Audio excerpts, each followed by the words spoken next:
That was good. Okay. Thank you. All right. We're not in a rush, right? All night. Okay. So we're trying to get ready for Yud Shvat. All right. So I'll say what we all know. Yud Shvat is the Hilula, the yard site of the Fidik in Tufshin Yud. And exactly 1 year later, on the first yard site, was Kabbalas and Nasias when our Rebbe accepted leadership.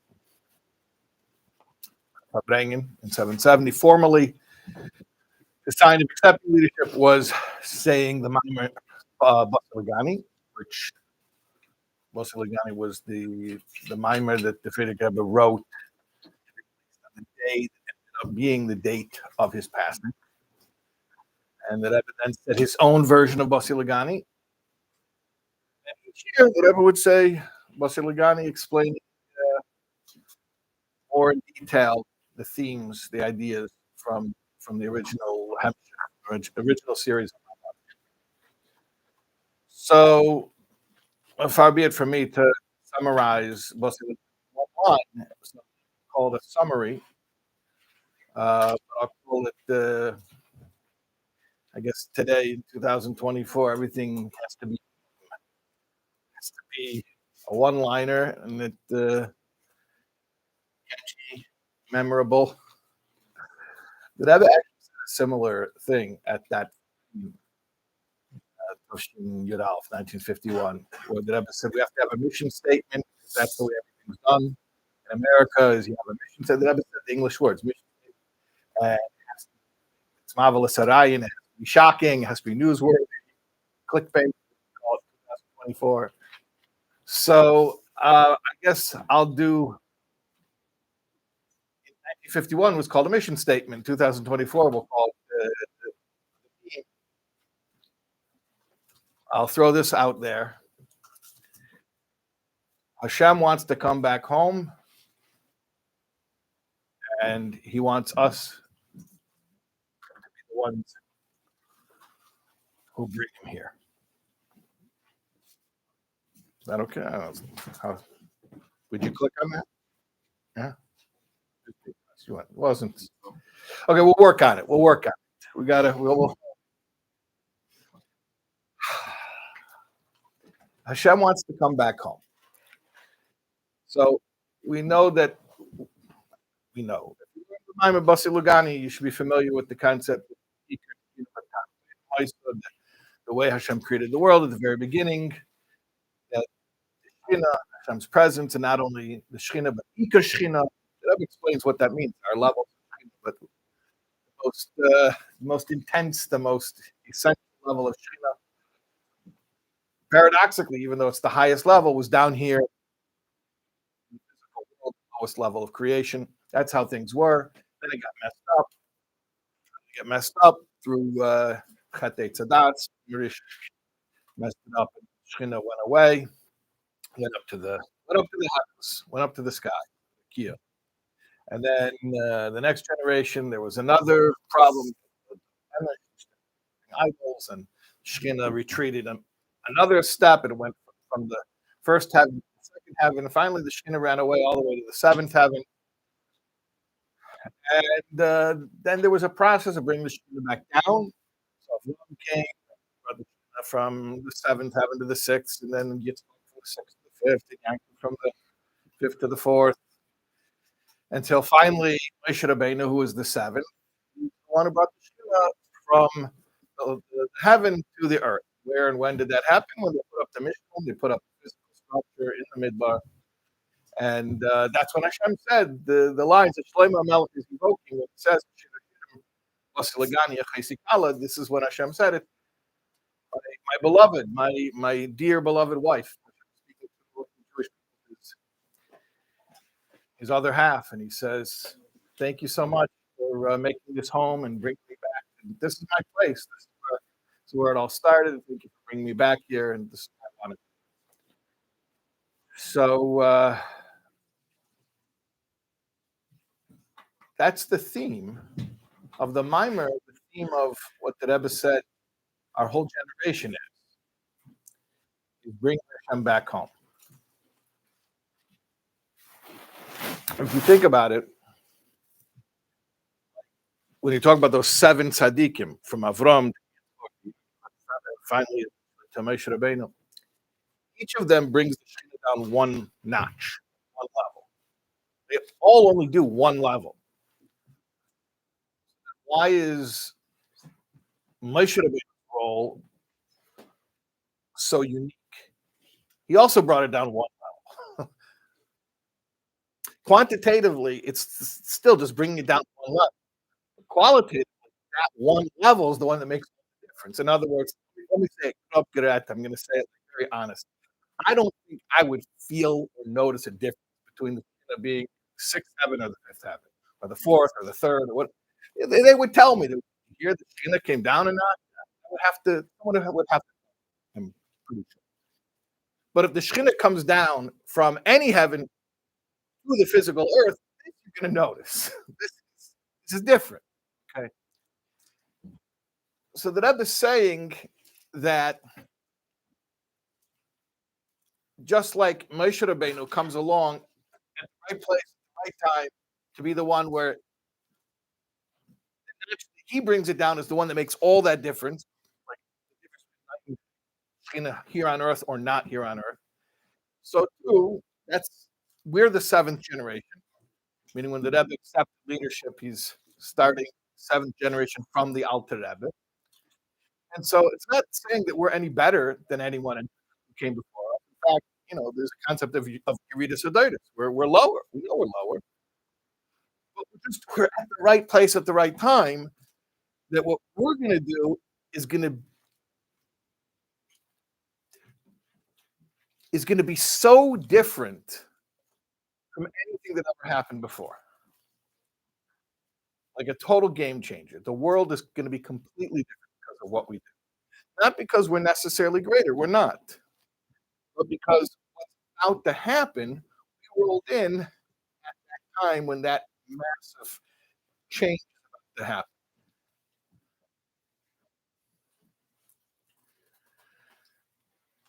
The difference between Hashem being here in his home or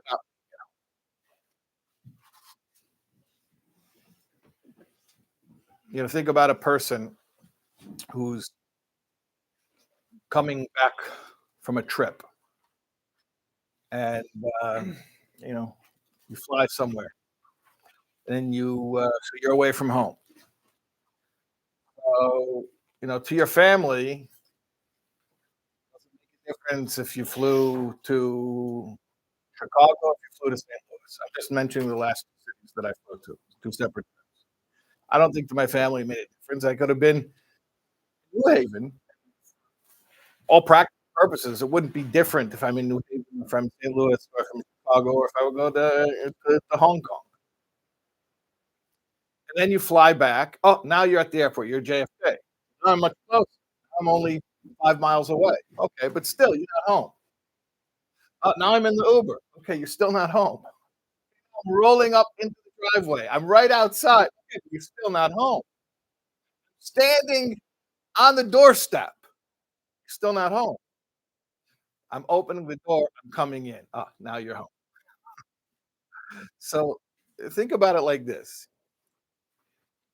Our job is to open the door and to allow Hashem to come home. So previously, Hashem may have been, I'm saying, al derech mashal, metaphorically, in Chicago or in St. Louis, and then he's in the airport. He's at JFK. Oh, now he's in the Uber. But it's our, the Rebbe said, it's our schus, it's our merit. It's just we didn't earn it. We didn't earn it. It's really just by accidental birth. We just showed up at the right time in history. We're the ones. What we do allows Hashem to enter the door, walk through the door, be back where he wants to be, here in the physical world. So I guess what I'm trying to tell you is it's a pretty exciting time to be alive, and it's a pretty amazing schus that we have to be part of this. We're the ones who make the difference. Everyone made a difference. You didn't. I'll give you an example that maybe Bachman could relate to. But you ever ask somebody, "Excuse me, sir, are you Jewish? Would you like to put on?" It says no. Okay. So I'm sure you realize that eventually somebody's going to wear it down, and the guy's going to say yes. If he needed 20 people to ask him, "Excuse me, sir, are you Jewish? Would like to put on?" Before he was going to say yes. And you were guy number 12. You definitely brought him closer, but you're not the one who actually gets put filling on him. In fact, you may never even know that the guy ended up putting fill. Actually, my favorite story about this, a real story, is that I heard this from Shalom Duchman from El Chabad that one year, a while ago, it might have been at least 20 years ago, there was a guy who was their honoree for the year, to be the honoree at Koil Chabad. You give him serious. I don't know how much it was serious. The guy building on Sixth Avenue in Manhattan, owned the whole building. He was a wealthy guy, and it was what happened is he walked out from his building, Sixth Avenue, and some Bachram Miftaim said, "Excuse me, are you Jewish?" And he just didn't deal with it. He was like, "No, he's not Jewish." And then later on, he felt he was not all religious, but he was a Jew. So bothered. He was like, "Why do you tell this Bacher that I'm not?" He's like, "I sit in the boardrooms of like Fortune 500 companies, and I negotiate with them, and I'm not intimidated by anyone. I can close any business deal." And I'm afraid of this little 15-year-old, and I had to lie to him and say I'm Jewish. What kind of coward am I? So he was so upset about it.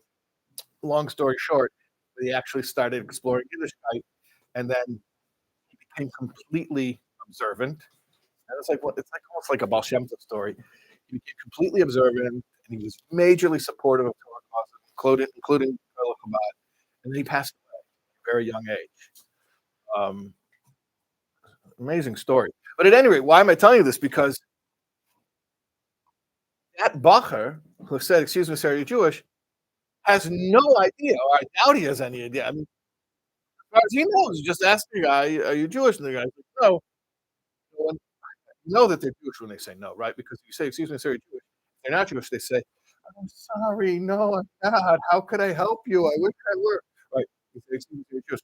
No. Okay, the guy definitely that's the Jew, right?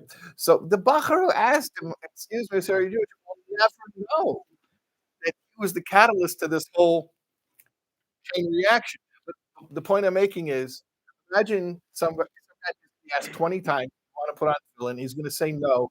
First 19 times, the 20th time he's going to say yes. So imagine you're guy number 12. As far as you know, in fact, not only you're guy number 12, let's say you're guy number 12, 13, 14, 15, and 16. You struck out 12, 13, 14, 15. You struck out 5 times with this guy. As far as you know, you had nothing but frustration. And the guy number 20 pulls in, wasn't even trying, just rolls out of bed. Excuse me, sir, would you like to go to film? Sure. Nothing. Just like that. Just like that. Easy peasy. Well, not really. Not really. You think about all the prep work that went into that so that guy number 20 could roll in and easy, you guys are gonna put on film. So it's kinda like that if you think about the history of the world, all the work that's been done, all the Torah that the Tanoim and Amoraim learned, think about that. All of the Mesiras Nefesh of Yidden, Rachmana litzlan, but all the millions of Kedoshim, people who spilled Jewish blood and that soaked the earth, so many lands. You don't think that their self-sacrifice, that those simple Jews who died saying Shema Yisrael, you don't think that had a massive effect on refining the world and making the world holier? You don't think all the mitzvahs that people did through the millennia, the Mesiras Nefesh of a Jew comes to America, they tell him, if you don't work on Saturday, you're gonna get fired, and then he gets fired every week, and he has to get a new job every week. You don't think that refines the world? Not Mashiach. Think about all of every Jewish mother who taught her children how to make a bracha. You don't think that refined the world? Like all of this millennia is having its effect, bringing Hashem closer to home. We come in and basically just with the excuse me, sir, are you Jewish? And all of a sudden, yeah, we'd like to put on something like that. We have no clue everything getting the guy ready for it.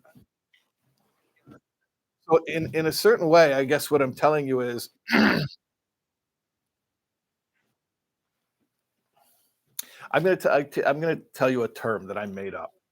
I don't know if you guys like it, you're not gonna like it. I don't know if it's meme worthy, but I made up a term specifically to describe Lubavitcher youth. Can probably describe more than the youth, also the what do you call the non-youth, the grown-ups, the whatever, the adults. But for sure, it's a Lubavitcher feature, and that is being spiritually spoiled. What is spiritually spoiled? Well, what's materially spoiled? Materially spoiled is some 16-year-old gets a car for his 16th birthday. That's spoiled, yeah. And that's just affluent. Then he crashes the car, tells his father, and his father buys a new one. He doesn't even appreciate it. That's spiritual. That's materially spoiled. Meaning he doesn't value He has, 'cause it just comes so easy. I'm not saying this to put anyone down. This is not a character defect. It's just an occupational hazard of being born in the time of history that we were born. We are spiritually spoiled because think about it.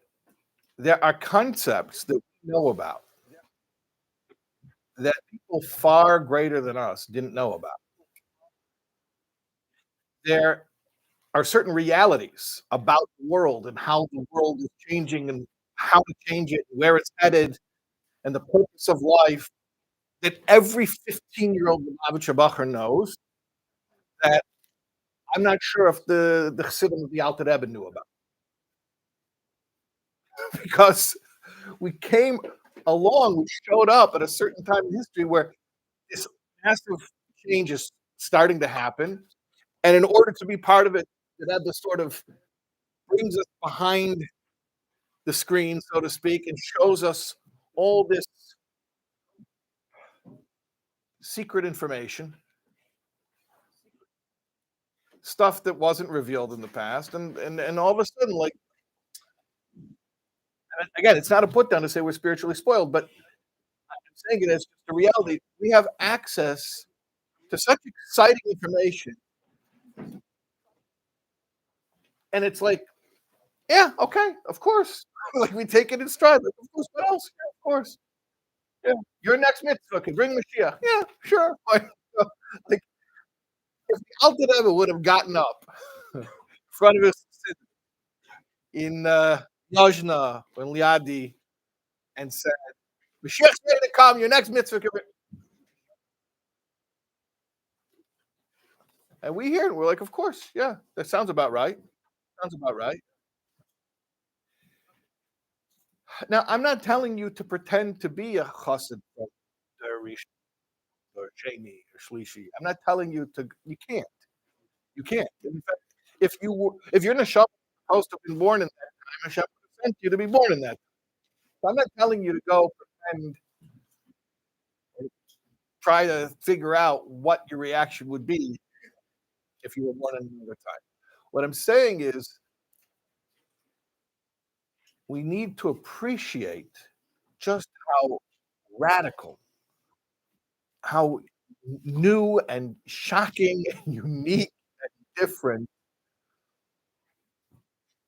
our version of Yiddishkeit is. And I know that it's hard to get a handle on that because what are you going to compare it with? You didn't live in another generation. By the way, there were people who lived in two generations. There are people who are Chassidim of the Frierdiker Rebbe, and then the Rebbe became a Rebbe. And I'm sure you've heard of this. Many people were not capable of making that transition. Make the transition. What's the big deal? Well, it was completely different. It was completely.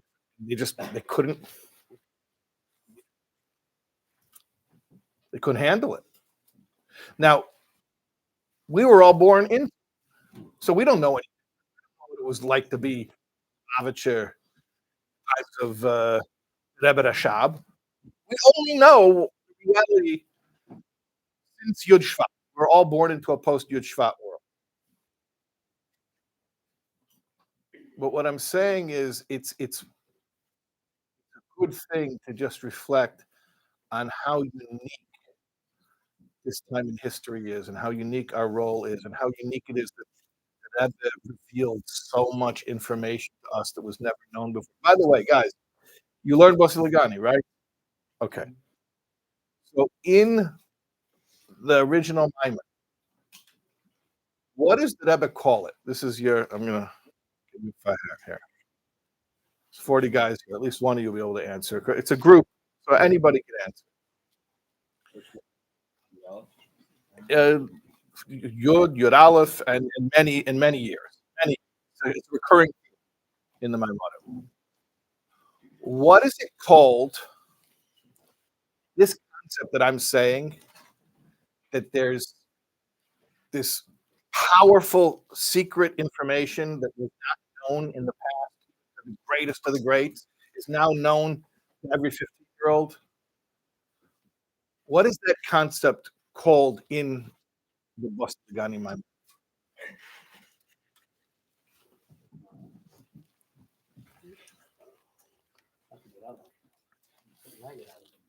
Hmm? Because we have the concept of us having something great that no one else has. What? Biz Bezaitzes.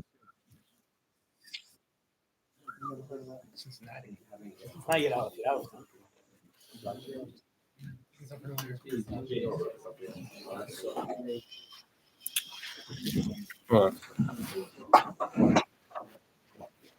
So what does Biz Bezaitzes mean? You know the whole mashal that the Frierdiker Rebbe gives?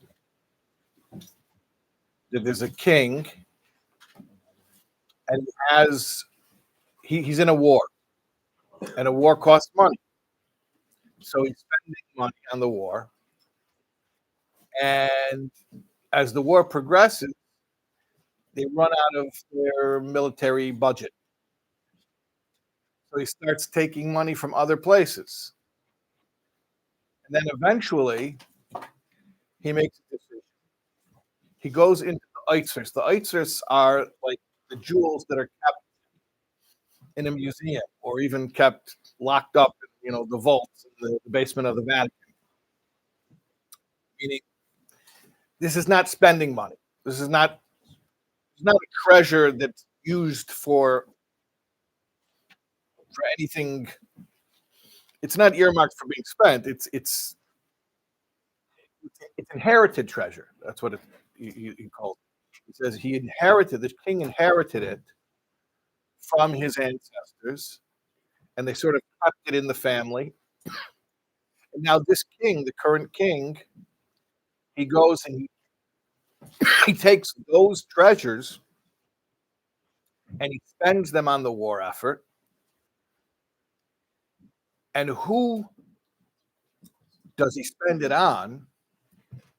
On the regular foot soldiers. Meaning it's a dichotomy, like it's a real extreme contrast. The treasures are not regular treasures, they're treasures that are like special inheritance. It was kept locked up and nobody looked at it, and it was totally off limits. He takes those treasures and then he gives them to whom?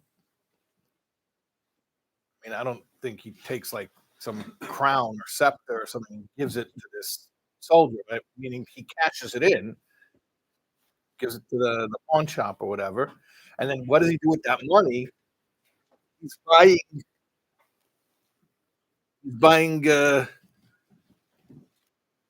weapons. Maybe he's buying food, dry socks. The stuff that soldiers need. You don't think about that when you're out on the front lines. You need dry socks. So the king is taking the most precious, hidden, private treasures that were inherited in his family for generations, and he's spending it so some foot soldier out on the front line can have a pair of dry socks. Why? Because the king, that when you're getting close to the victory, you taste the victory already. That desire for victory kicks in and overrides everything else. It just becomes all consuming. And then the king is like, whatever it takes, I don't care. Literally, whatever it takes. I'm ready to spend whatever I've got to make this happen. Okay, so that's the mushal. What's the nimshal? Like, what is this actually talking about? It's talking about the fact there's stuff that we know that nobody used to know. It was secret information. And that Rebbe made it public and available so that we could finish the job and let Hashem come back home. You want a really accessible example of this? by the way.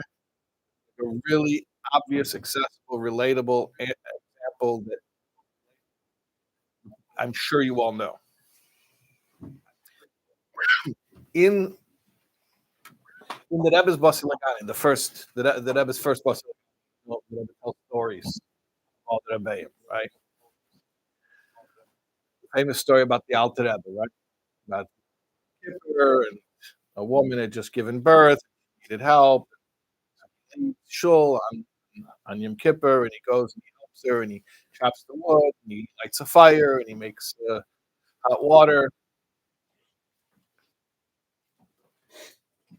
So when the Rebbe told that story, I don't know if anybody else alive in the world at that time knew that story except for the Rebbe. The Rebbe heard that from the Frierdiker Rebbe, and apparently it was like a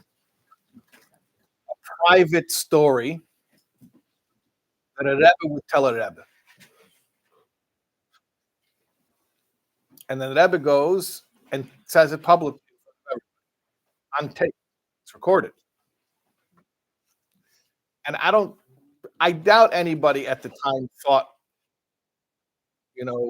Pearson Rishon, a video, just put it on WhatsApp that I was telling you a new story. I don't think people even do it. In fact, it was like 40 years later, 30 years later, at a Fabrengen, the Rebbe told the story again and actually spelled it out. Said, by the way, I told this story once, but I didn't tell it with a trust. So now he says it's a Pearson Rishon. It's a new story that was not known before. So I'll just point out that it's a new story. My point is, what am I trying to tell you? That is a story that apparently only a Rebbe would hear from a Rebbe. And that was like the understanding that this story is like Rebbe training. Like, why would you need to know that story unless you're training to be a Rebbe? To know what the Alter Rebbe did, his personal business. He went and chopped wood and lit fire and cooked water on Kippur. That was like on a need to know basis.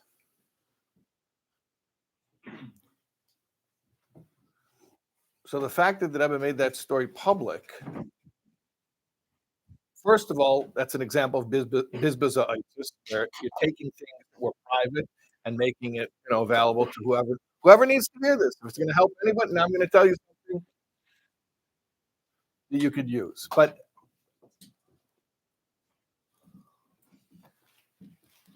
I'll say this, and then maybe I'll adjust the wording after I say it because I'm not sure exactly how it's going to land. But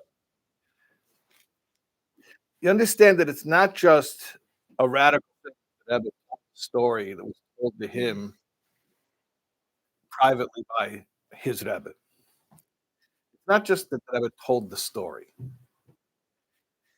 It's that this was something apparently that a Rebbe tells a Rebbe. The Rebbe told us. Now, what does that mean to you? Like, what conclusion might you logically come to if you think about that? Like, why is the Rebbe telling us stuff that Rebbe's telling us? One of two options. One of two options. Okay, tell me. I can only think of one. Like, seems like we're desperate. Like, we need, like, they're kind of like right before the victory. Like, we need all help we can get. We need all the inspiration. All the inspiration we can get. So that's going to really wake up the crowd. So I got to bring out the heavy guns. This is going to inspire people. So I'm going to. Okay. Was that the other option? That was one option. That was one option. Okay.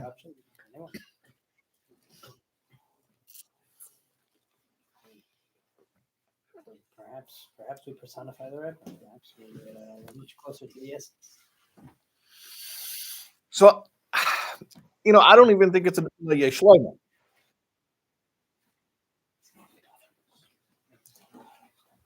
one of the things that the Rebbe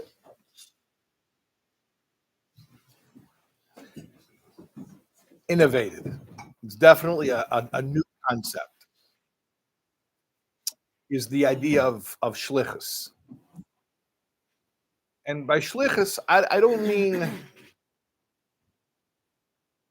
going out to a city and starting a Chabad house, although that too. But I mean, like literally every time that Rebbe gave somebody $1, shlichus. I don't understand. The purpose of giving dollars was to become a shlich mitzvah. And the Rebbe was constantly giving people jobs to do. Wherever they were going, they were supposed to, speak to this person or start this class or go give tzedakah. And the Rebbe would say so many, I don't even know how many times, thousands of times.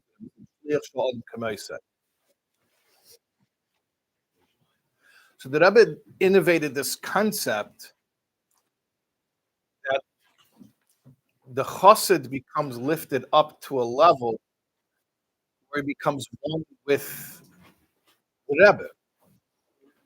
So if something that a Rebbe would tell a Rebbe, in previous generations, that would just stay with Rebbes. But in this generation,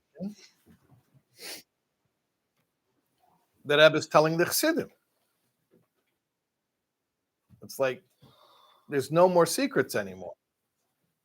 Whatever a Rebbe has to know, he'll let you know it.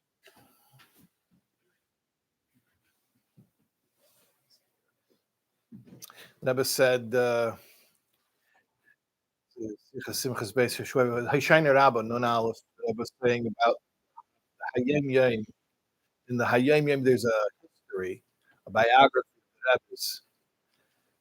Frierdiker Rebbe approved it, edited, and all of the sons of the Tzemach Tzedek have the title Admor, which is the title of a Rebbe. And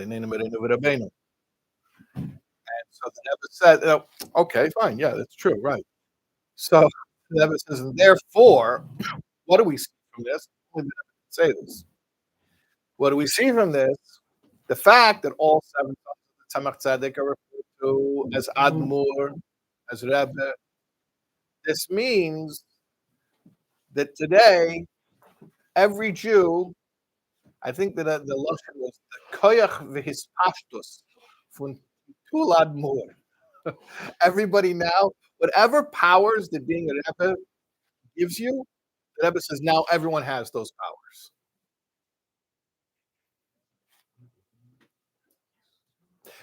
If the Alter Rebbe would make such an announcement, I'm not sure how his Chassidim would react. But I'm sure it would blow them away. The Rebbe said it, and I'm not even sure if anybody even noticed at the time. Okay, yeah, all right. It's just an interesting feature of our generation that, like I said, spiritually spoiled. It's not a put down. I'm not saying it's a bad thing. It's just a fact. Just the fact that we live in a post Yud Shvat reality where all these mysteries and secrets are just totally public now. We know this. We know things people didn't know.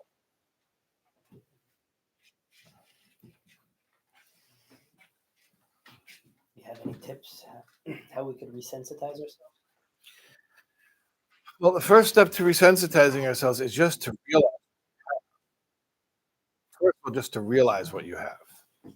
Like it needs to be pointed out sometimes. Like, oh yeah, you're right. I didn't even think about that. So that's one thing. That's kind of what I'm doing right now. It's just pointing it out to you. Like, hey, do you realize?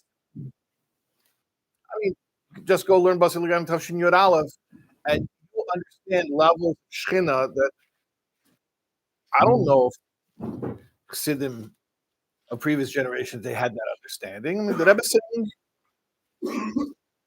his unique perspective over there. I mean, the Rebbe hadn't said it. Did anyone figure it out? No, I don't think he figured it out. So the first thing is just to know that you have. Then there's another thing. You want to talk about how to get. Sometimes to get. Well, I'll continue with the comparison to being materially spoiled. You know, sometimes a way to appreciate how well off you are materially, I'm talking about, is go live among poverty. See somebody who doesn't have what you have. So you see somebody who doesn't necessarily know where they're going to sleep tonight.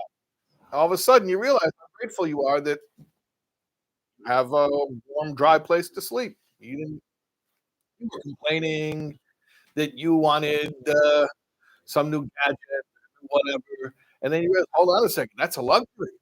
You guys don't even have necessities. I'm so grateful. And sometimes that works. Well, there's a similar thing that you can get to realize how spiritually. I don't want to use the word spiritually spoiled because it does have a negative connotation. It sounds like a put down, and I don't mean it as a put down, but like how ridiculously spiritually pampered. That's the word I'll use. Pampered. How how pampered you are spiritually. You were, and I'm talking about myself too. This whole generation, we were given ridiculous amount of information and stories, sites, and truth. So sometimes the way to sensitize yourself to what you have, go hang out with someone who doesn't have.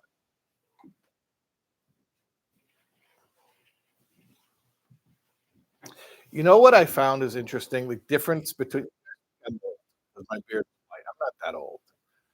I'm not that old. I'm not even 50. That's a shame. In 6 months, I'll be 50. I'm not that old. Okay. But you know what I realized, noticed was like a big cultural difference between me and guys who are like half my age. One of the things I noticed was,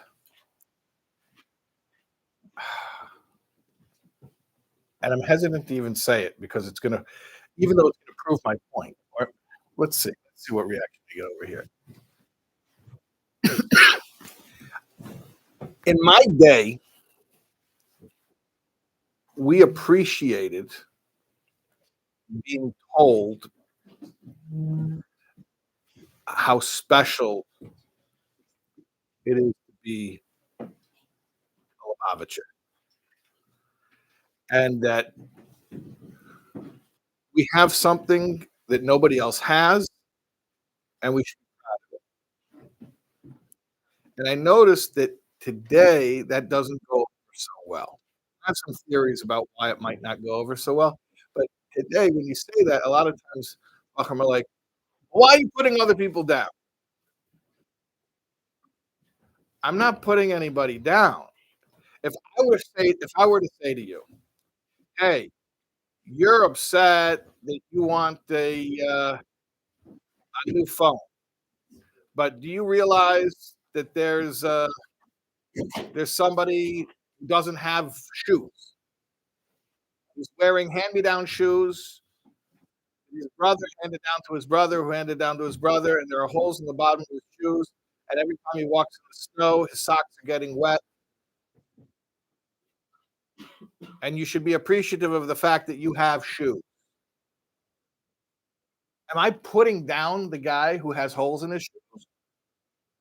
I'm not putting him down. I'm just pointing out the fact, hey, you have something someone else doesn't have. You should be grateful for that.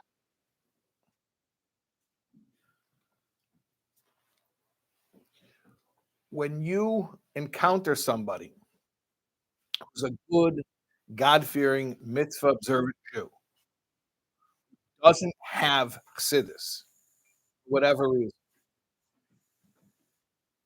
it's not to put them down. I'm not saying they're worse. In fact, in some ways, I think somebody who's without chassidus is better because I'm impressed they're able to do it.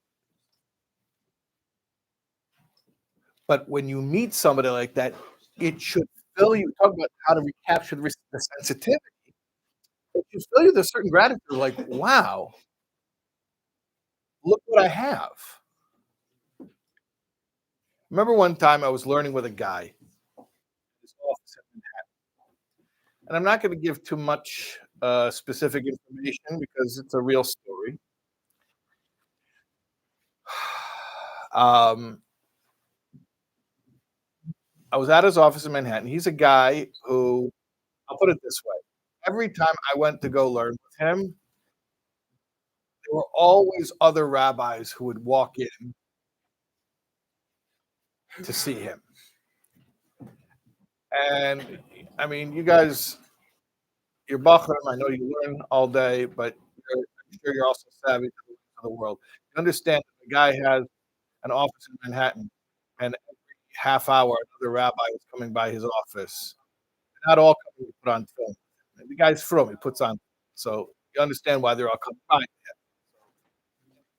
There's a big Balzdaka.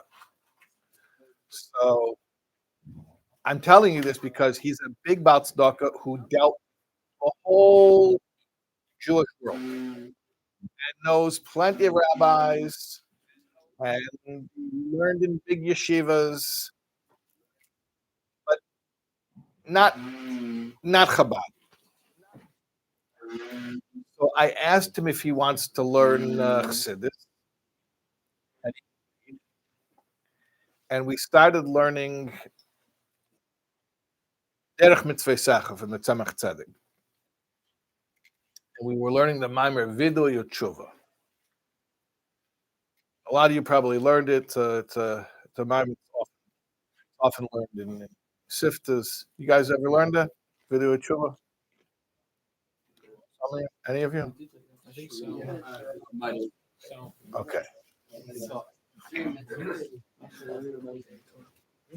So in the beginning of the Maimer, speak about the concept. When you're doing tshuva, you're fixing the damage of the Aveda. And he describes it. He says, this is the meaning of Noikev Shem Havaya. An expression, Noikev Shem Havaya, which literally means someone who curses Hashem's name. He's called Noikev Shem Havaya. But Noikev also means to make a nekev, to make a hole. So Noikev Shem Havaya means he punctures the Shem Havaya. What's the Shem Havaya? Is Seder Shtalshlus. You have the Yud, which is Chochma or Atzilus. You have the Hey, which is the Pashtus of Bria. Then you have the Vav, the Amshacha, and the Midah of Yitzirah. You have the lower Hey, which is Malchus or Asiya. And when a person does an Aveda, there's a certain Chayas that's in the world, the Mechaya, the world, and he does the Aveda, and it punctures Kalim, and now the Chayas leaking out.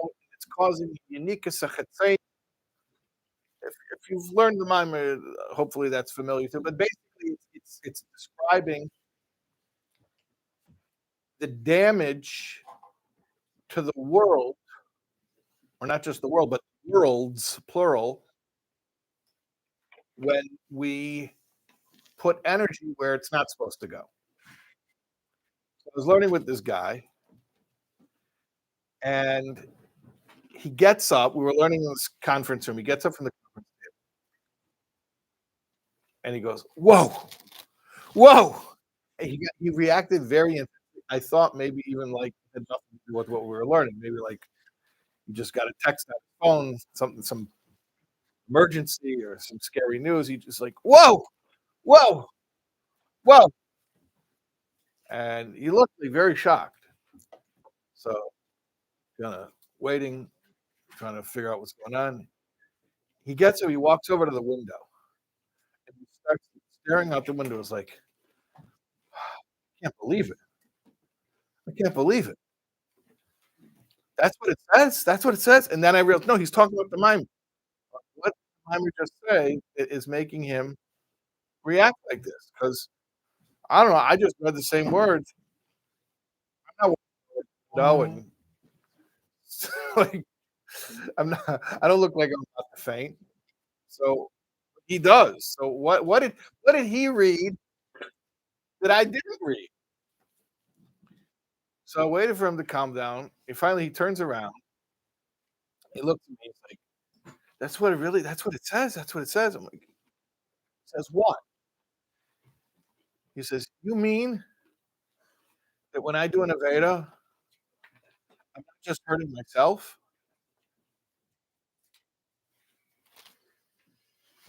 Now, you could laugh at that. You could be confused why a grown man, a Torah observant Jew, would be confused about that. But I'm just telling you a story. I'm reporting to you an incident that occurred personally to me. Here's a learned Jew who was totally flabbergasted by the concept that his behaviors have cosmic repercussions, that what he does affects more than him, it affects the world. Now you could say, well, he could have figured that out from Nigla, from Arvos, or whatever. But the fact is, he didn't. The fact is, when he saw it in Chassidus, it was a completely new concept to him. And when I heard that from him, I realized, and that's why I say, someone who's Torah observant without Chassidus, I'm actually kind of impressed that they're able to do it, to continue to be motivated. His entire motivation until that point, I guess, was his own personal bank account. I don't mean his bank account at Chase Bank or whatever. I mean his spiritual bank account in Gan Eden. That basically, he doesn't want to do an Aveda because he doesn't want to have money taken out of his account. He doesn't want to have a deduction.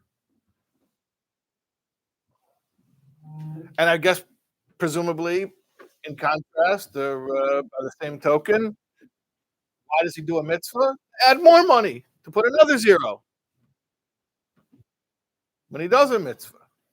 In other words, you're talking with somebody who doesn't have the concept that anybody who learns Chassidus, and especially the Rebbe's Chassidus, takes for granted, which is that everything you do affects the entire world. We take that idea for granted. Like if I were to ask you, do your mitzvahs affect the world? I don't even have to think for half a second. Of course it does. In fact, I'm sure, let's be honest, there's plenty of times, and the reason we do a mitzvah is not because we want personal gain from it, but because we feel a little bit guilty. Why should the world suffer? Because I'm not in the mood to do a mitzvah. But the world needs it. You know, when the Rebbe was a little kid, his family took a trip to the Black Sea, and it was like a resort town. It was the summer. I guess there was a lot of people vacationing there. It was like a vacation destination type area. And the Rebbe was wearing. The Rebbe was a little kid, and the Rebbe was wearing a cap, like a little wool cap. And it was the summer. It was hot. There was this old Jew who came over to him and said, "Little boy, I'm sweating just looking. Take off your cap." And I guess this is what the Rebbe was wearing for a head covering. He said to this old man, "But a Jew is not allowed to walk without his head covered." So the man says to the Rebbe, "Little boy, it's okay. It's okay. Take it off, and it'll be my Avera." And the Rebbe says to the guy, totally like, "What difference does it make whose Aveda it's going to be?"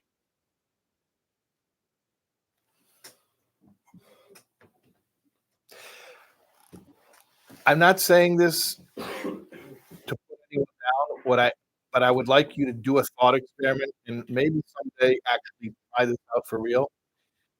Go ask somebody, a Torah observant Jew, who's not learning to this, if in theory, imagine you could arrange it that you could be the Veda and somebody else will get the Gehenna. Would that be a good deal? If I would ask a chassid that question, I don't even think you would think for half a second. I don't even think the question makes sense to you. Well, what difference does it make? Who's the Abishter created the world for a purpose. I'm not telling you any news flashes. I'm telling you what you guys all know. Partially why we have a problem of sometimes the stuff that's the most exciting to us is the most boring because we already know it. We all know. The world was created for a purpose. Hashem wants to be the ultimate purpose of it all is not up there in heaven. The ultimate purpose is right here. How do we give Hashem what He wants? By doing this here in the physical world. And God forbid not to do the opposite, to cause damage to that whole plan by not doing what we're supposed to do here. We all know that. Like it's so ingrained in us. We don't even think about what a wild idea it is. And maybe I'm saying it comes once a year, comes Shvat, where like stop for a second, you're like, hold on a second. Let's just think about how new all of this is and how different it is that we're sitting around and we even know this stuff. Tell you another a similar experience. This was not a guy, not a frum guy, but a very, very educated guy I was learning with, a Buddhist priest. We were learning Shara Yichud Ve'emunah. Take one guess why I was learning Shara Yichud Ve'emunah with a Buddhist priest. What? Of course he was Jewish. Of course. Of course. So the story is this guy, he went to Hebrew school, like a Bar Mitzvah factory Hebrew school.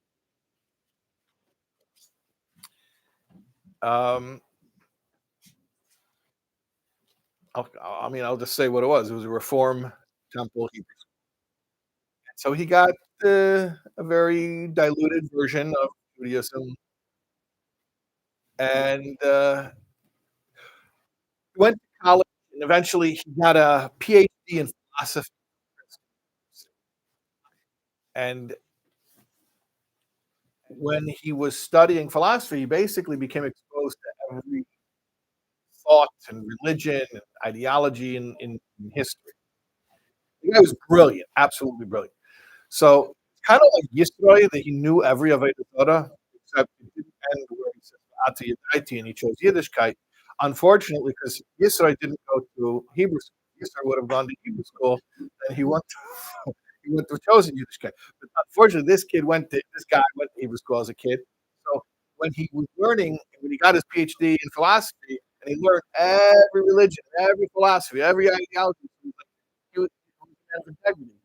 He said, I have to pick one of these to live according to. So he's like, okay, so which one am I going to choose? He's like, well, the first one I know I'm not choosing is Judaism because it's very shallow.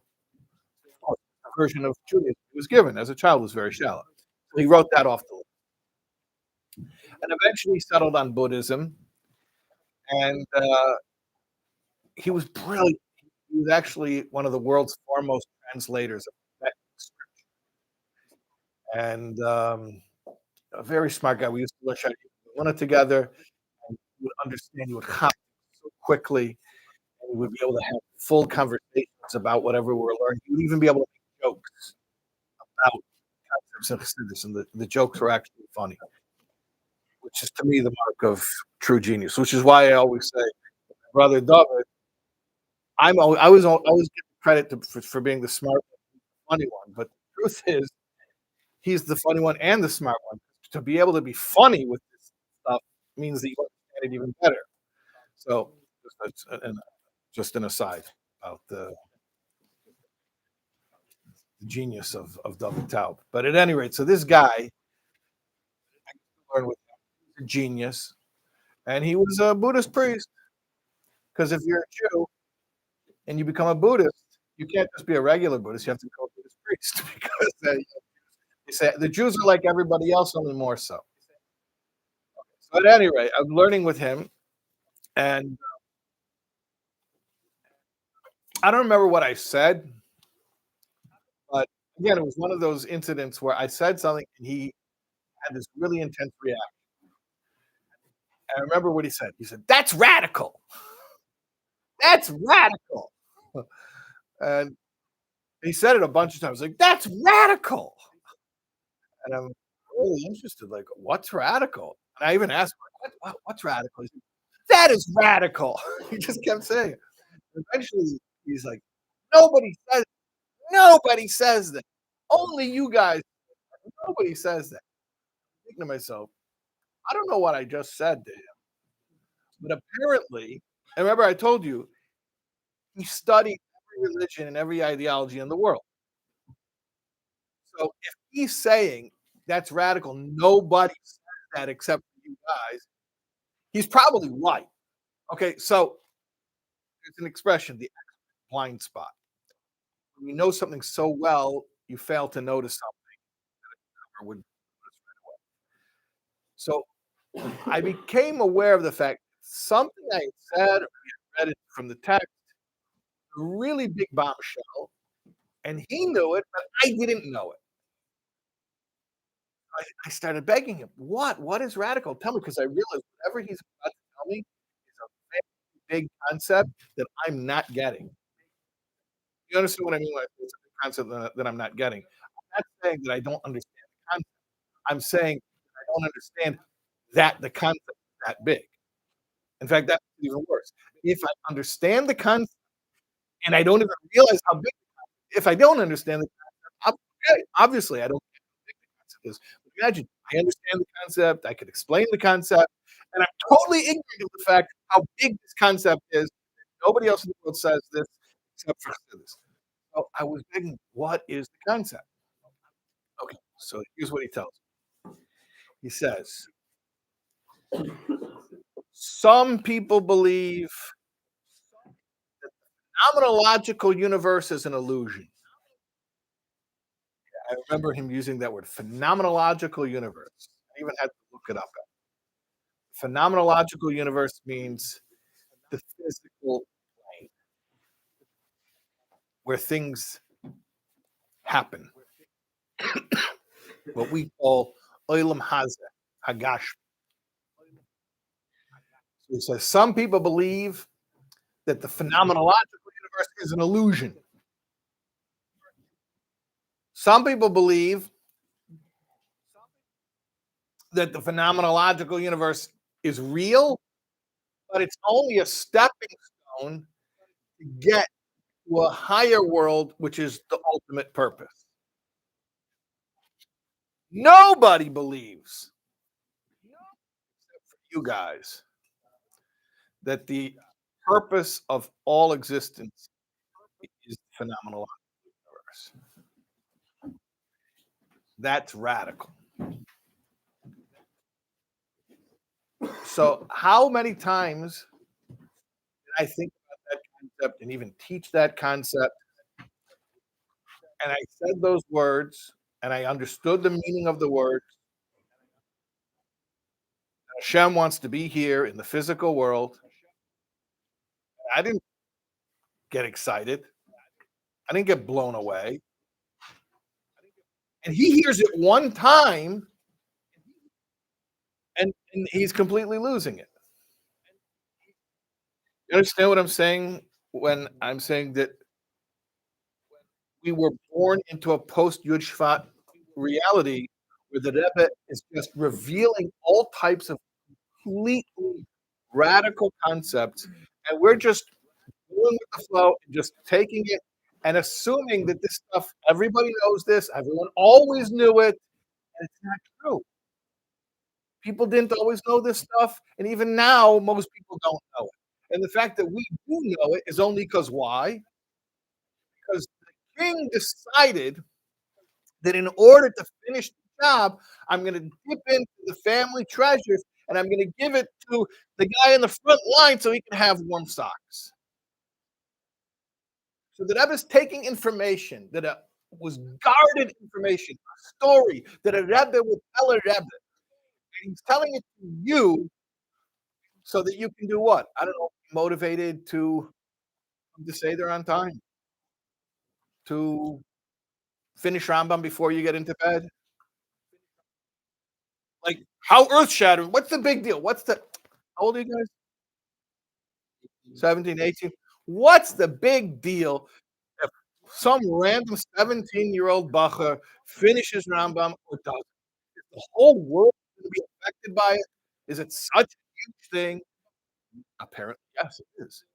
The extent that the Rebbe is taking treasures, telling them to you in the hopes that it'll be enough to give you the clarity to do what you've got to do. Why? Because this is how we're going to finish the war, and you're the soldier, you're on the front line, your next mitzvah could bring Mashiach. So it's really it's a crazy concept.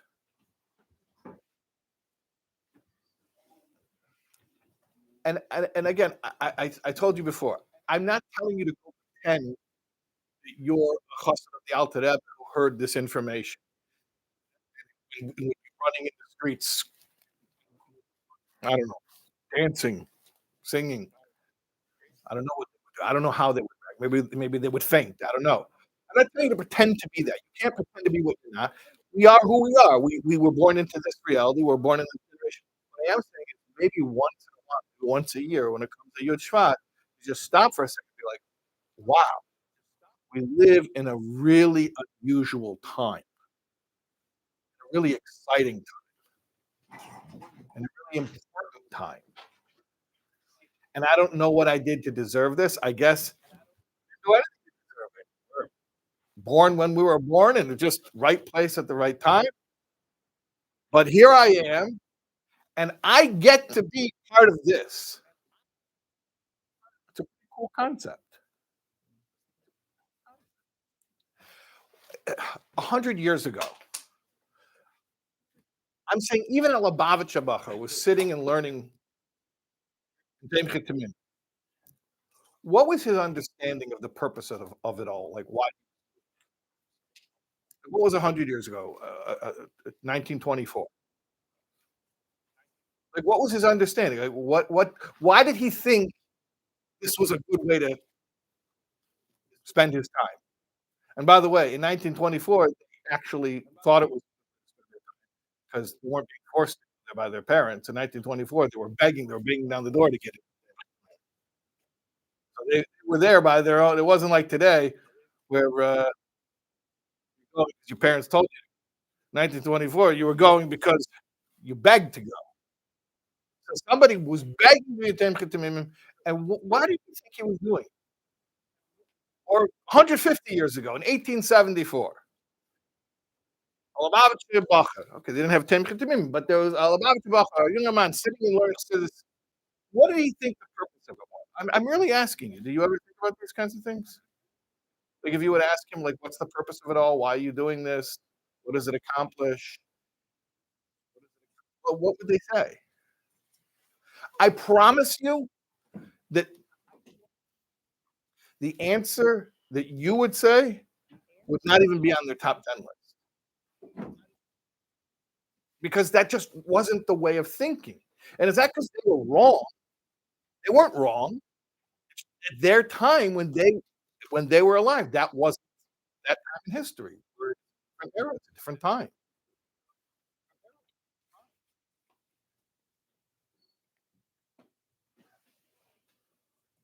We have a completely different concept of the purpose of life and what our mitzvahs accomplish and why we're doing it, what its value. By the way, just curious, why do our mitzvahs have value? What's the point of it all? Why do we do this? Because our parents forced us. I'm old enough that my parents are not forcing me to do it. I wonder if you're 17 or 18. You gotta. I mean, by the time you're 17, you have to have your own understanding. Yeah, this is important. So why? Okay. Let's just assume once the purpose of our lives. Okay, so it's what Hashem wants, and I'm gonna. That's great. I'm gonna say, well, why is it important to do what Hashem wants? That's like why we're created. Okay, What is the point of our lives? we're not doing that. But why isn't the point of our life to do what Hashem wants? You're saying that we should do what Hashem wants because that's the point of our life. I'm saying, well, why is the point of our life to do what Hashem wants? Why were we brought down here, meaning in the physical world? So you're saying it has something to do with the physical world. He decided to put us here for his will, so we had to do. He decided to put us here. We're only there. Okay. He wants. And why did he put us down here? Make a dwelling place for him. Make a dwelling place. Speak like that's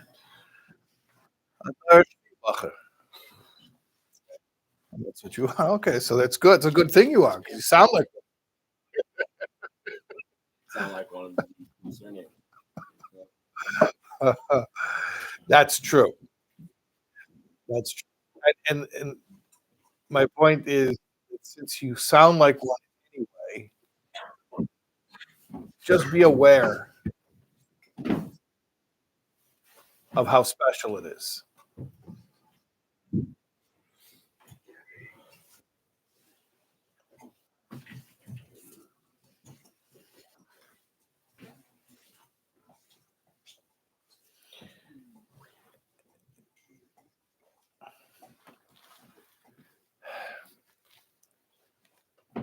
Do you know how unusual it is that the purpose of serving God is not in order to have greater reward in the afterlife? Do you know how unusual that is? That's very weird. Every religious person who believes in God and believes in divine reward and punishment, they serve God in order to have more reward in the afterlife. And it's such an unusual thing to not care about that it was considered a unique thing the Alter Rebbe actually said to Hashem, "Ich will nicht dein Gan Eden," right? I don't want your reward. Will mir nicht das allein. I just want you. I don't want your Gan Eden. I don't want your Abba. So that was very unusual. And yet, I'm going to give you another example of Bizbuz Eitzes. The Rebbe told that story, and I mean that story is from the Tzemach Tzedek. So that story was known in public since the third generation. Everyone knew that story. I promise you. Now, let me ask you: if you would stop somebody, a Lubavitcher, 100 years ago or 150 years ago, and you would ask them about that story, what do you think they would say the point of that story is?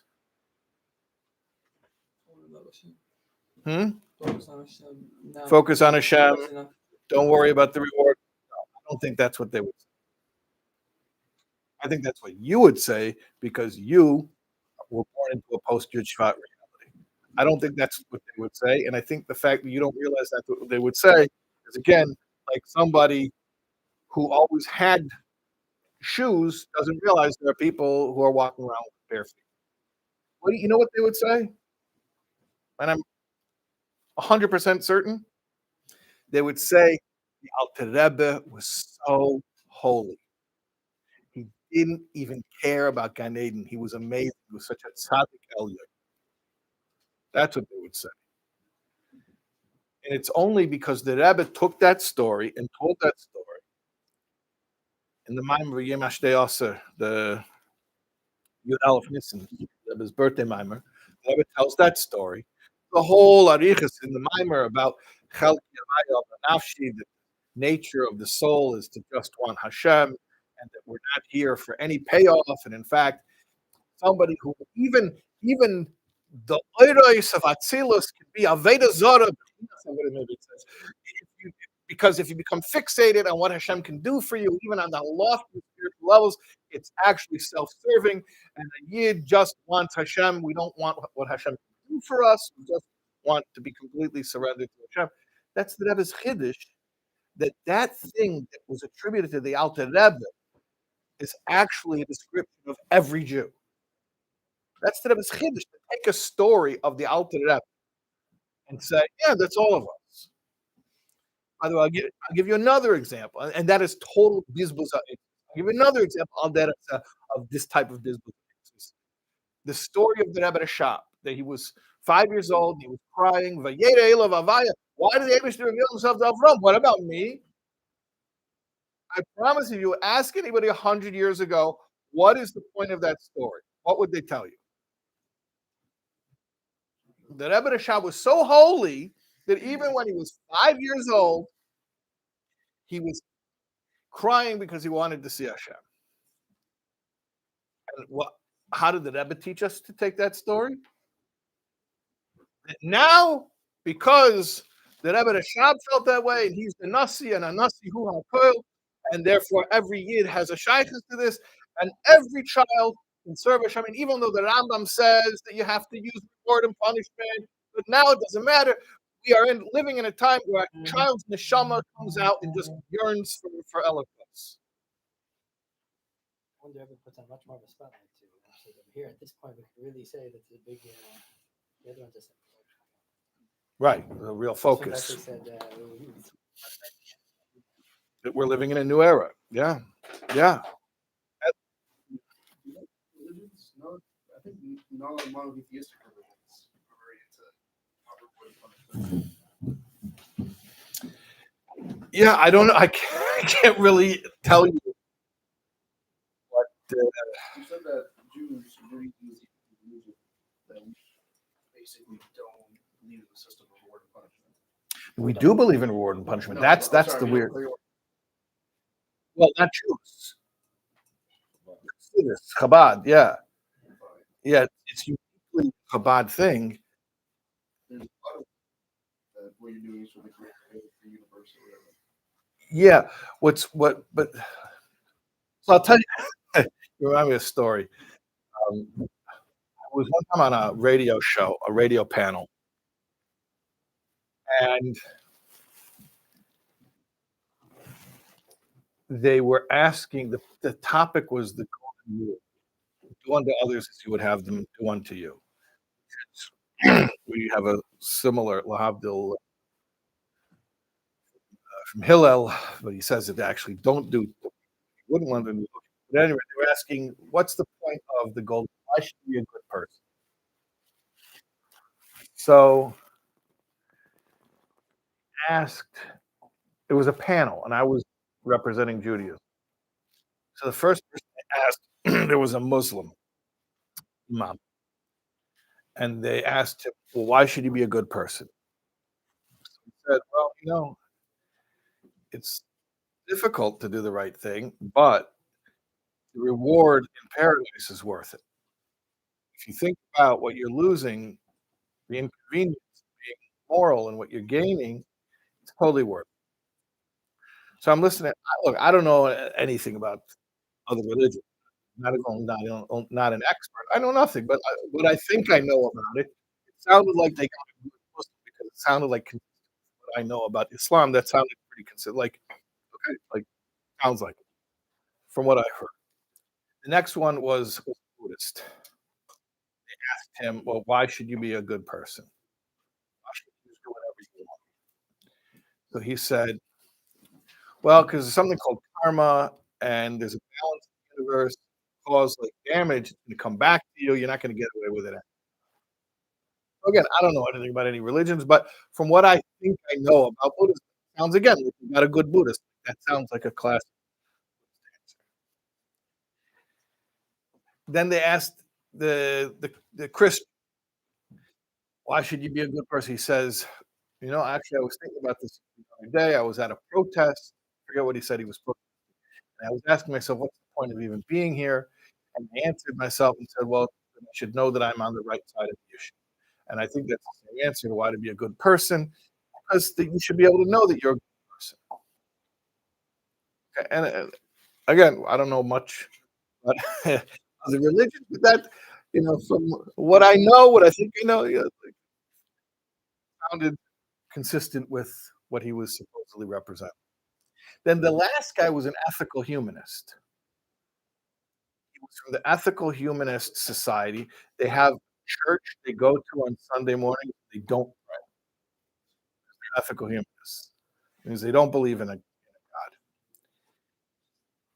So it's like they're religiously non-religious, right? So they asked the ethical humanist, why should you be a good person? So he said, well, look, if I do whatever I want, you're going to do whatever you want, and society will break down. It'll be chaos.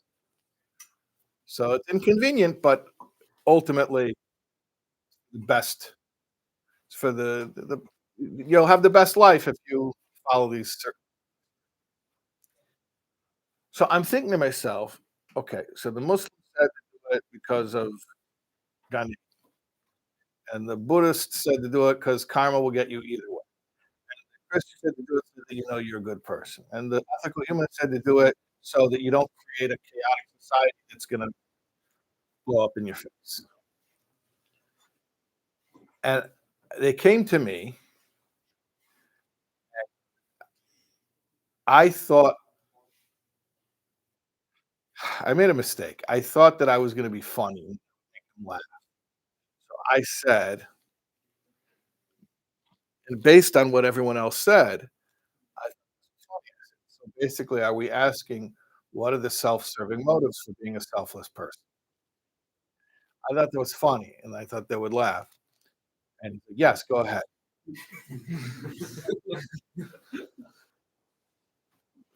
So I made an even bigger mistake, which is if you throw bombs, don't just repeat what I did. I was like, so are we saying what are the self-serving motives for being selfless? He's like, yes, Rabbi. Yeah, that's what we're talking about. Go ahead. I said, doesn't that strike you as a contradiction? He got so frustrated with me. I think we went to commercial break and they didn't even let me finish. So, what am I saying? I don't know anything about any religions, but what I do know is it's a normal thing for a human being to have some motivation to be good. Now, it could be heaven, or it could be other things. You don't want to rip off your neighbor because then he's going to come over and rip you off. Could be it could be a lot of reasons. And by the way, in the end of Tanya, when it says that Umas Ha'olam do everything for a selfish reason, that's what it means. Selfish doesn't mean like you're a scammer, you're evil, you're trying to hurt people. Selfish just means there has to be some rational reason why to do it. Well, we have a Nefesh Bahamas also that has a reason, but it's this weird concept. The Chassidus sort of channels the voice of the Nefesh Elokiyos and says, and you could also do it for no reason. Now, you're so much a product of this generation that you don't even understand what I'm saying because you're thinking, Dir B'Tachtonos is the reason. But don't you get how weird that is that you even think that? That's your expert blind spot. That basically Hashem's taiva, you were so brainwashed that Hashem's taiva for you becomes an acceptable motivation for how you should live your life. Which is crazy. How old are you? 17. But a 17-year-old is living and breathing, walking the earth, and you actually believe that your reason for living could be because of Hashem's super rational desire. I don't think it's a problem. I think it's crazy. I don't think it existed before Yud Shvat. And I think the fact that we just think it's normal it should shake us up a little bit because it's not normal, because it's crazy. It's not it's the opposite of a problem. It's beautiful. It's just not normal. The Yisavel Yesle did for you is an acceptable reason why to get up before Session. That's wild. Okay. Push it a little bit further and say, why do you want it for yourself? You want to give nothing to God, you want to have a beautiful life. You want to Yeah, and you could say because you want the candy growing on the tree and all that stuff. Yeah. On the radio show, Yeah. I tried to explain altruistic motivation and be any reason. It just they got frustrated with me. I got frustrated with them. It didn't right, which means that you can't say crazy things to normal people. You have to speak like a normal person. You're speaking to a normal human being. You have to have a normal human answer. I might say something like what you're saying about like how to translate different kind of into more human language. I might say, well, we all want world peace. Now, we all know, if you learn Chassidus, world peace is just a teitzah of the Shekhinah being here in the world. I mean, we're not doing it for world peace. We're doing it so the Eibush comes home. And when the Eibush is home, okay, there will also be world peace and no more death and all the different things. But those are symptoms. Those are manifestations and outcomes. Relationship with God, yeah, but even that is the way we define that is different.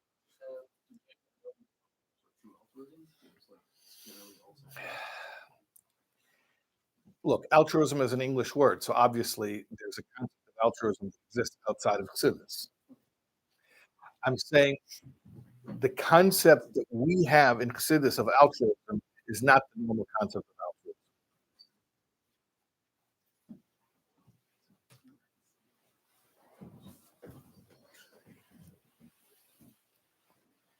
You could just say that we want God down here. So, and to get God down here, you have to be good. Yeah, I agree with that description. I'd fall very flat. On the idea.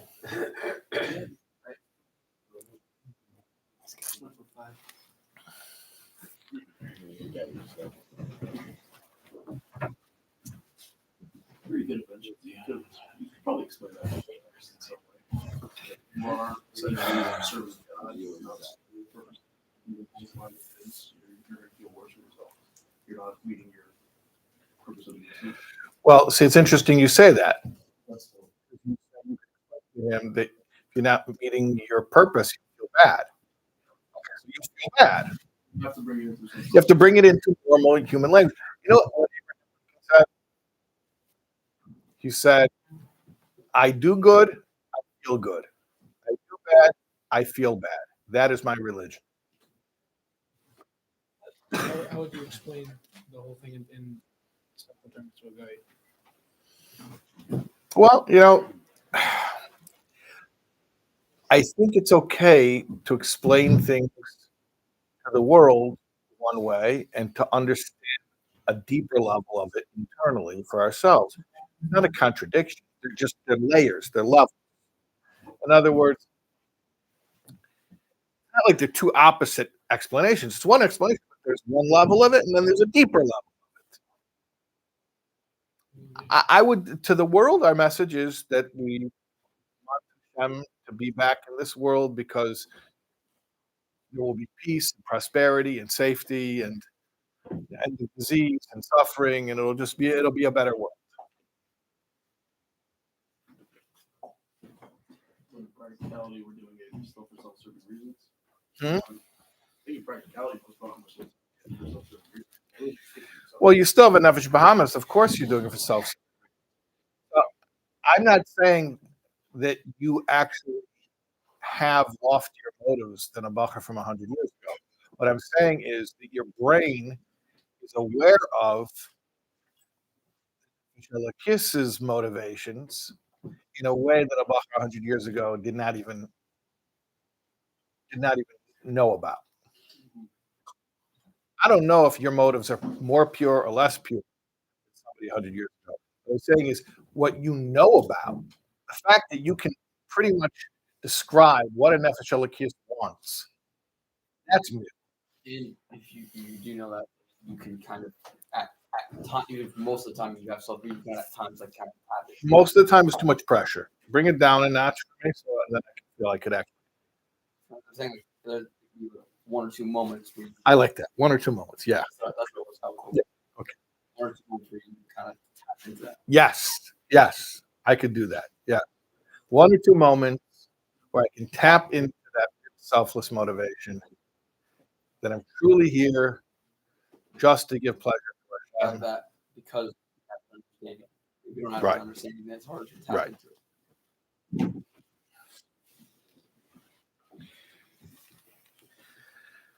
There's Chaim Gutnick from Melbourne, Australia, was by the Rebbe, and he had asked. I'm not going to say which yeshiva it was. Anyone who wants to go study the history, you could find out pretty. But he had stopped by one of the non-Chabad yeshivas. You know the story. You know what it is. We just shared 2 days ago. Hmm? About the 2 problems and So the Rebbe asked Chaim Gutnick about what are they saying on the non-Chabad yeshivas. Like, the Rebbe basically said, like, what's their problem? What's the antagonism? So he said, well, they have 2 questions. One is, how is the whole Chassidus Chabad, especially the Rebbe's Chassidus, based on one obscure medrash, meaning the medrash Tanchuma Parshas Nosei, Yesle, Yisaveli Yesle Dira B'Tachtei. That's their first question. How come it's all based on this one little source? And their other question is, how come when the Rebbe comes out with new initiatives, he doesn't consult the other Gedolim? So the Rebbe laughed and he said, the first question is the answer to the second question. You understand that? You're asking, how can we base everything on one obscure medrash about Tachtenim? So clearly it means you don't see that the purpose of is Giram Tachtenim. But that's the answer to the second question. How can I consult with you about how to accomplish the goal when we don't agree on the goal? What do they think is the goal? I don't know. Maybe to have a higher Gan Eden. And if that's their goal, to have a higher Gan Eden, then their initiatives are going to be initiatives they believe will get them closer to that goal. But if I think the goal is Dira B'Tachtenim, then whatever I come up with is going to be to get us closer to that. You could argue that if you have selfish motives, it'll be doing more than if you're doing selfishly. They said that to the Alter Rebbe. You know that the Alter Rebbe was in prison twice. First time he came out was Yotes Kislev. The second time he came out was the Hanukkah. So the first time was more about the charges about giving money to the Turks. The second time was more against the teachings of Chassidus itself. So one of the charges they said in the second imprisonment was the teachings of Bittul were going to destroy, were like bad for society, because if you teach people to have Bittul, then they're not going to really be productive, because you're teaching them to be like to surrender themselves. They don't have a motive, then they're not going to be driven. They're going to be like losers. China, Russians or China? One of the times of no, that the Russians were saying, where's I don't know. I mean, it's one of the times from the second imprisonment.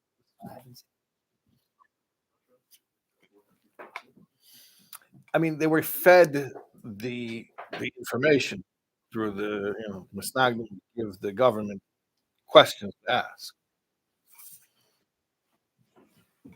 Anyway, so the Alter Rebbe said that who's going to be more productive for society? Selfish person or selfless person? You think it's the selfish person because he's driven. But the truth is, he's only driven to a certain point. The selfless person that will really go way beyond what he needs and do something for a higher cause. So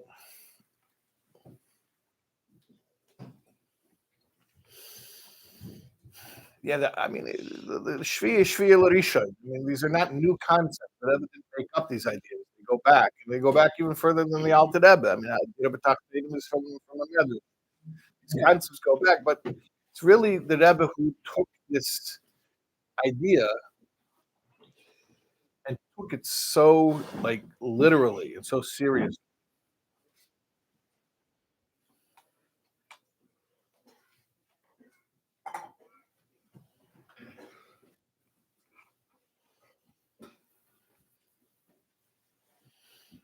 It's a really crazy concept that we could actually believe, even for a second, like you said, for a few moments, that you could even believe for a moment that your purpose in the world has nothing to do with personal fulfillment. It's amazing. Like not even spiritual fulfillment, not even Gan Eden.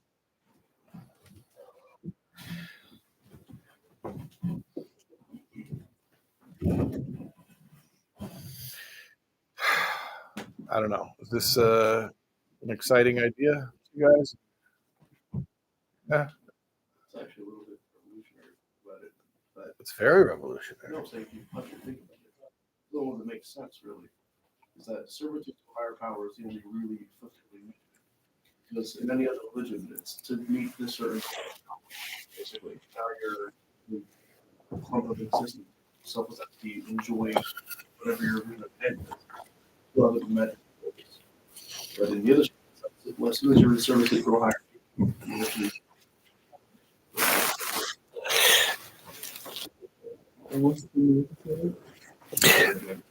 If you Becomes an influence. now there's no end. It's just the fact that you have So what do we do? it's not self basically. if you learn the first Maimer in Samach Vav from the Rebbe Rashab, he talks about the purpose of the world, like why is the world created, and he goes through all the different explanations. The begin Ishtameidenlei and Tavatev Lehetiv, and Koyach Chasepoil, all these different explanations. In the end, he concludes that the only explanation that makes sense is Dira B'Tachtein. And why does he say that? He says, because now that there's a physical world, you have to explain why did the Eibishter go so far as to make a physical world? Any of the other motives, meaning Hashem's motives that are explained, could have been fulfilled on, on a higher level. He could have just created spiritual worlds and stopped. So there, the Rebbe Rashab is explaining from a philosophical, I don't want to call it philosophy because it's chassidus, but like from a logical point of view, why that has to be the reason. I think what's unique about our generation is kind of what you were like testifying to on a personal level, is that the Rebbe convinced us that that's enough for us to be motivated with. Like the Rebbe Rashab is explaining, the Rebbe Rashab was the Rambam of Chassidus, he's explaining how it's the truth. The Rebbe is actually getting us to identify with it and be like, okay, yeah, that works for me. That's exciting.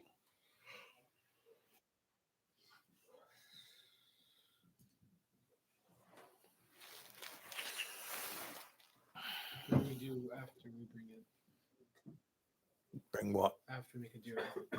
Oh, after the B'Tachtenim. Yeah, that's when everything begins. And you'll be like, Make up some new memo. You finish the one level and then the video game goes to the next level. We've spent so many years in Golas struggling. We think the only way to exist is to struggle. We don't realize that eventually you come to your goal, and the purpose is not to create a new struggle. There's an interesting. There's a mimer. So we think that productivity is struggle because in Golis it sort of is, but the truth is there's a whole productivity that has nothing to do with struggle. Like Pesach Rishon and Pesach Sheni. There's a Maimon Haven Yeshiva Pesach Sheni that speaks about that. Like, is the only way to have a spiritual breakthrough when you're running away from the evil, or can you have a spiritual breakthrough when there's no crisis?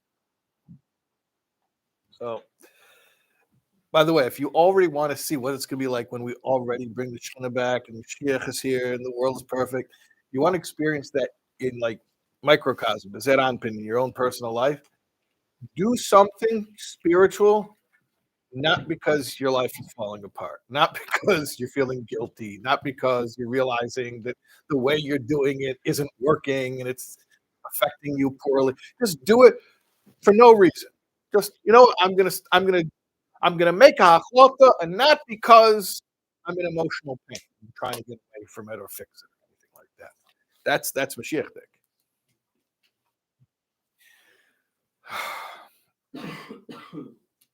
Boring though.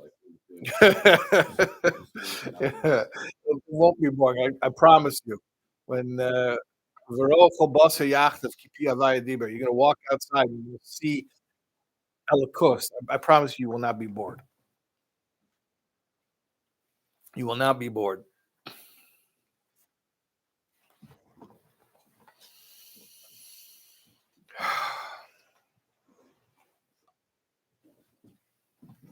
I kind of doing that for a separate motivation. The motivations of like trying to get that feeling. Uh-huh. Doing simply out of the love of God. What's remarkable is that we've not only learned the motivations of the Nefesh, but we actually have ways of selling that to the Nefesh. You're asking for how could you take this concept and say it to the rest of the world, the non-Jewish world? Well, I can answer that question by saying, how can you take that concept and say it to your own Nefesh? There are ways of pitching it where it's like, I guess what it's calling the self-serving motives for being selfless.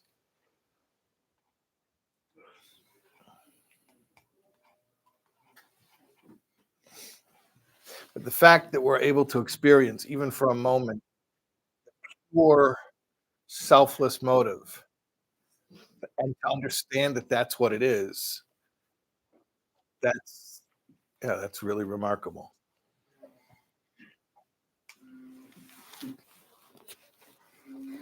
So English guys no good at trying to get converts and nothing good to pitch to them. Nothing nice to them. Yeah, All those religions are engineered to try to make people more and more. right. Which is precisely when someone wants to become Jewish, why we tell them, what do you need this for? It's not going to make your life better. You don't need this problem. Right. And we're just saying that just to say, no, we really mean it. What do you need this for? What's he really do this for? See, here's the thing. It's like, what do I need it for? I don't. If I wanted to figure out how to have a fulfilling personal human experience, I would do like Abraham Lincoln, be a good moral person based on your own understanding. It's great. But my Nefesh Elikis doesn't let me do that. And learning the Rebbe's Chassidus doesn't let me do that. I can't just be comfortable being a good, decent person and having a fulfilling life.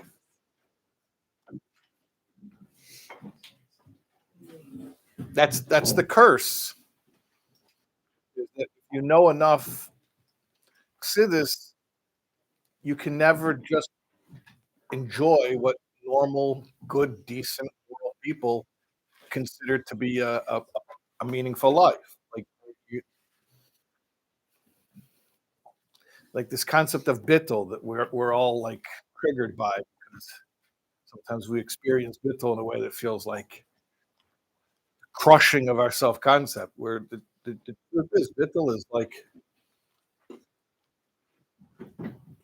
it's not a negative experience. It's the ability to let go of yourself, to get over yourself, to get past yourself. Be uplifted about yourself.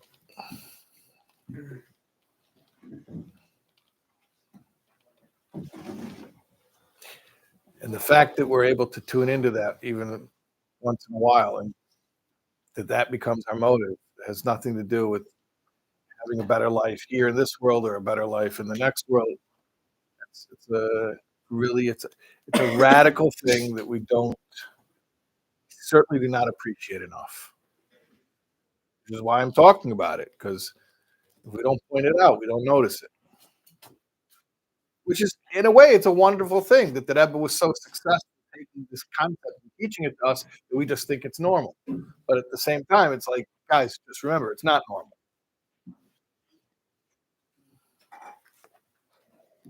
What does that help you knowing that it's not normal? Well, like I said, to appreciate it a little bit more. Resensitize yourself to it. Your teachers like 2 years ago. I told them that I think Kanye was pitched very poorly. If I told you that I have a book, a secret book that no one else has, that's the secret to all your troubles. You'd be masculinized by this book and be cherished and listen to everything it says. The fact that no one has as many as you can. That's very interesting. Like if the Tanya was locked up and there was one copy of it, and you had to like go into a room and they close the door. You can't touch. No, don't touch it. It has to stay on the table. People will be fighting to go learn it. And instead, what happened? Have a printed the Tanya in every town. So what's up with that? That's a great point. Why did the Rebbe do that? Why did the Rebbe make it like an exclusive thing?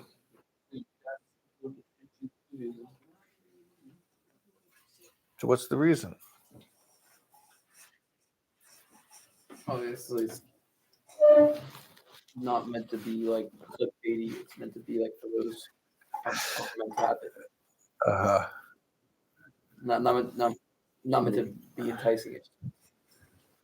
Not meant to be enticing. Yeah. Isn't that interesting?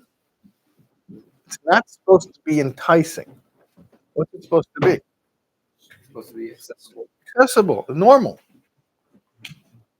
But yeah, and it becomes so normal we don't even realize how exciting it is. To be righteous. It used to be iTunes, and now anybody can have it. A wild concept. It's really weird. I mean, I don't think we can fully wrap our heads around it.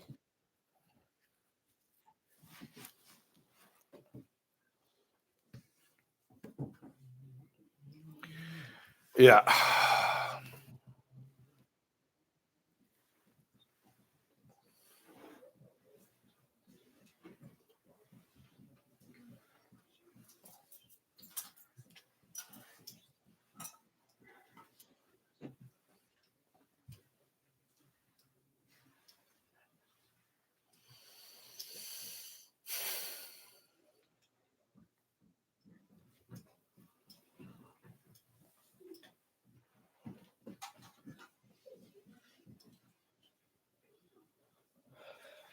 What time is Chassidus in the morning?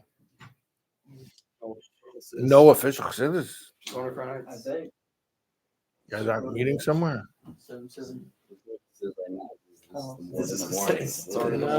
Oh, this is this biker. We're doing it now. We have 8 minutes. No? We have 8 minutes. Okay, fine. In 8 minutes, I mean, this.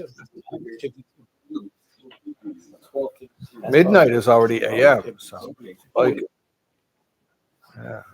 You set your clock when you came from Central Time. We're having this book right here. Yeah. And it's probably dominant.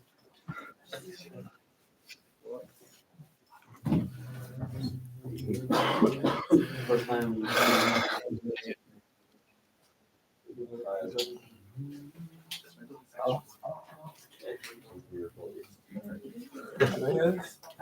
First time.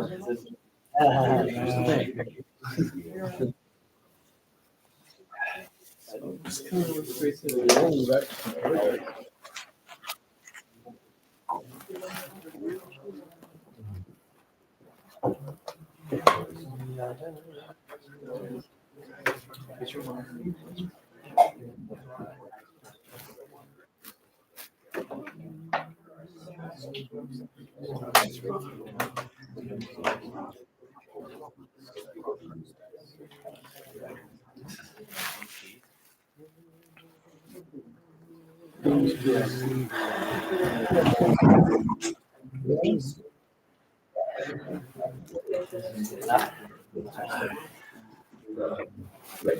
is no one saying we thought like it's still on?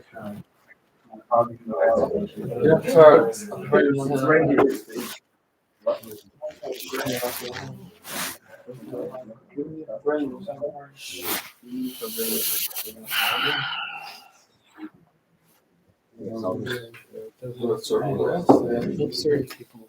On that level.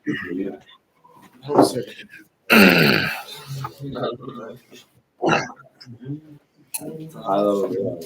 High level beyond. Open up. Depends on the person.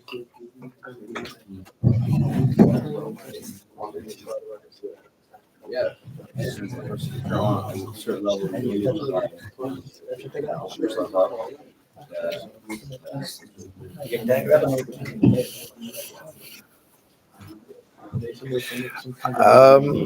Not tired, but you have to go Lafia Kaylee. It's him to Lafia Kaylee, you know. By the time it comes. Anyone have any other questions or topic of discussions they want to open up?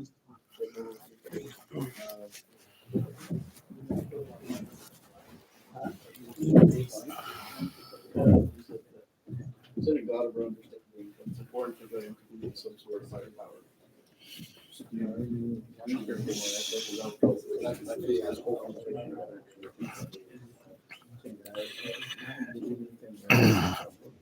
Yeah, everybody has to have a purpose greater than themselves.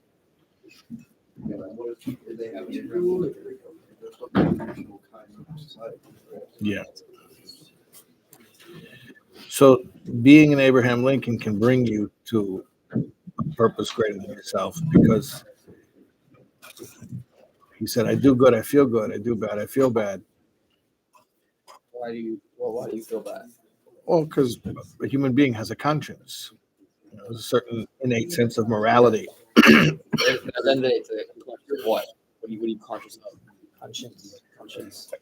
A sense of right and wrong. The human being's not an animal. They have a sense of right and wrong. And there's certain. If we're not like that, not like Abraham Lincoln, whatever it is, why aren't we like Abraham Lincoln? How are we different than Abraham Lincoln? You said this a lot about, right? Yeah. Like other people aren't like that. So here's the thing. When we say we're trying to be selfless, the Rebbe said that is every single Jew. So does that mean that when you do a mitzvah, it doesn't feel good? If it feels, that's a taiva. What are you about taiva? You did a mitzvah and it felt good. It's not what it means. It means you do a mitzvah, it feels good, but you don't do it because it feels good. Understand the difference? It's like, I give you a muscle, like eat chocolate and it tastes good, but you shouldn't eat it because it tastes good.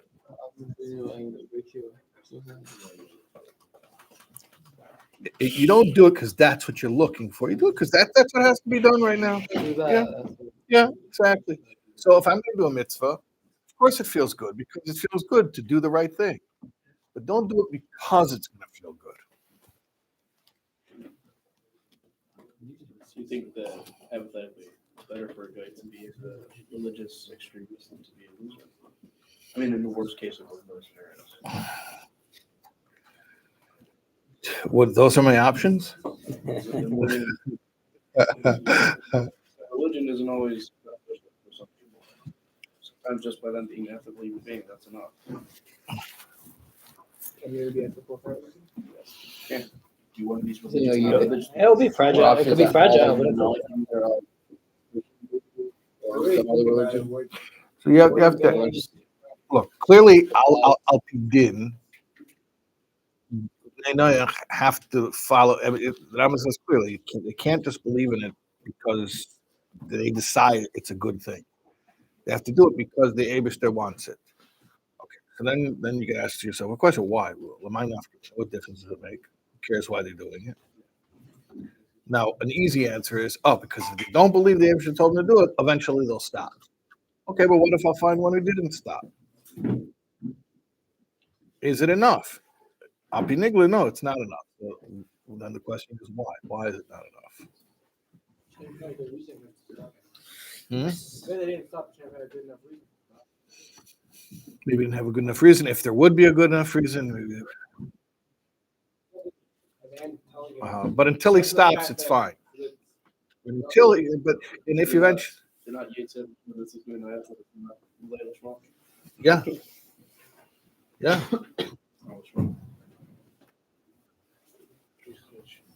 It's like you're asking, why do we care? Why? Yeah. Why do we care? Why is that important?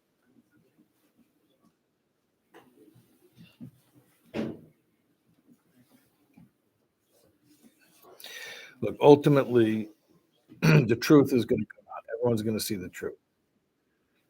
Gula means the truth is revealed. While we're in Golas, people have to make up narratives to get them pumped up, to get them motivated. When Mashiach's here, no one's going to have to be convinced to do the right thing. You do the right thing because it's the right thing.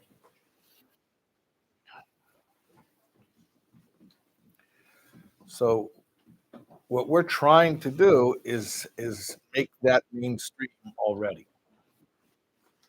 To make the idea of doing the right thing because it's the right thing, to normalize that.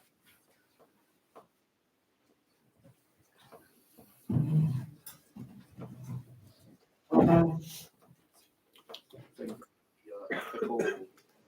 religious folks, aren't they just doing that already? No, because they're either doing it because they think it'll work out better for them in the next world, or they're doing it because they think it'll work out better for them in this world. And we're trying to explain to them that even if it wouldn't benefit you, it would still be the right thing.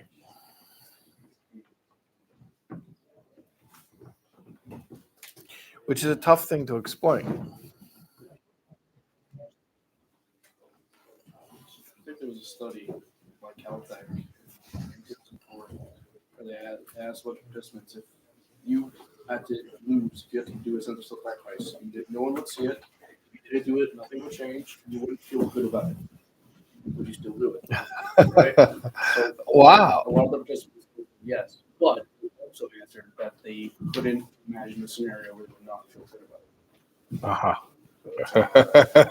it. That's very good. Where was this? That is so interesting.